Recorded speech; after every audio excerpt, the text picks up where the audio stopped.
return of New York, the birthplace of the most popular genre in the world, is due for a resurgence. The new generation of New York artists are determined to make their voices heard. They are also joined by a group of talented veterans.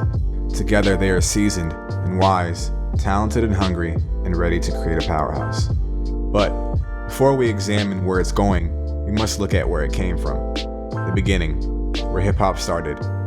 During a time when many things were taken from Latino and Black communities, the people in these communities developed a complete distrust of the mayorship in New York City.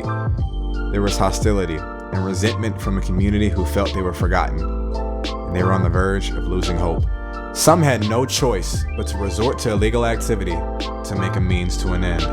That's when African Bambaataa, DJ Kool Herc, and Grandmaster Flash came together to throw parties in the Bronx in an effort to end gang warfare and start something positive. They would use breakbeats, a term that meant taking old funk records and mixing them together. The sound was new and it was exciting. At its inception, there wasn't any mass media to promote the art. This was essentially the culture of the underground, created to uplift the disenfranchised. The DJ and the MC became the voice for the voiceless. It became an outlet for the aggressive energy that many people felt. Suddenly, New York City gang culture started to fade away into hip-hop culture. These elements that the genre's forefathers were building inspired and presented to the world New York MCs such as Run DMC, LL Cool J, Kool G Rap, Big Daddy Kane, Rakim, Wu-Tang, The Notorious B.I.G., Nas, Jay-Z, and so on and so forth. All of these artists used their personal stories to chronicle the harsh realities of their environment. These artists were cherished and rewarded for their distinct qualities and originality. Unfortunately, the city's artists and its fans were about to undergo a series of challenges. In the early 2000s, then newcomer 50 Cent had amassed a following from the mixtape culture in New York. His buzz in the streets of New York led up to the monumental signing to Shady Aftermath Records. With the help of Dr. Dre and Eminem, he dropped his debut album Get Rich or Die Trying in 2003, and was immediately catapulted into a position of power. At this time, Murder Inc. was in a battle for their lives with an ongoing federal case, and Rockefeller was at the tail end of their dominance. 50 became a force to be reckoned with, and was a serious threat to anyone that he didn't like. Some believe that his conflicts with multiple New York artists contributed to the fall of New York hip-hop. You had everybody beefing with you. Anybody did a record with Joe or Ja was beefing with you. No, listen. And you pulled it apart. At a time when we could have had unity and everybody came, the marquee artists, could not. Not the new artists, the marquee artists did not want to work together. Check this out. Listen, look. We could not have had unity at that point. See, because we had real issues. This may have alienated and discouraged artists from working together.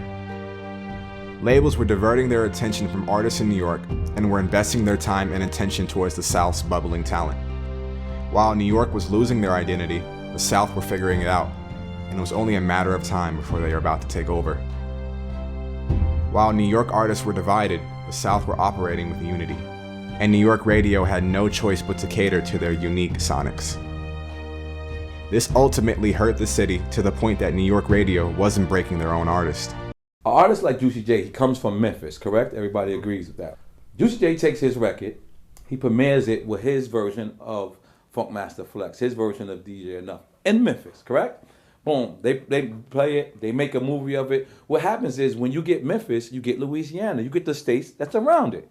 So you get all these states, and these states is like, yo, we're fucking with Juicy J. But what happens is Juicy J also lives in Atlanta. I'm not saying he lives in Atlanta, I'm just giving you an idea of how the South is winning, right? He goes to Atlanta. Greg Street does the same movie. By the time, once you get Atlanta, you get Augusta, you get Macon. Then it transfers to Miami. You get Miami, you get Tallahassee, you get Jacksonville. So by the time the record gets to New York, it is already a hit. Nori was talking about the regional ceiling most New York artists can't escape. Many artists felt that New York DJs and program directors weren't urgent enough to help make a record a hit. For a long time, New York artists were so used to the days when DJs like Funkmaster Flex would play their records on air. They would put their audience onto these records, and the artists wouldn't have to do much work afterwards. When the internet took over, New York had a hard time catching up to how fast the new medium was discovering artists. In addition to the untimely passing of Stack Bundles, as well as the incarceration of Max B, New York had a string of unfortunate events that halted the momentum of their most promising talent. Ironically, thanks to the internet, New York would soon receive new energy. In part 2, we will break down the resurgence of New York hip-hop. What up, squad? I hope you enjoyed the video. If you did, you can hit the subscribe button. You can also follow us on Twitter and Instagram by clicking the links below. Until next time, thanks for watching All Day Music.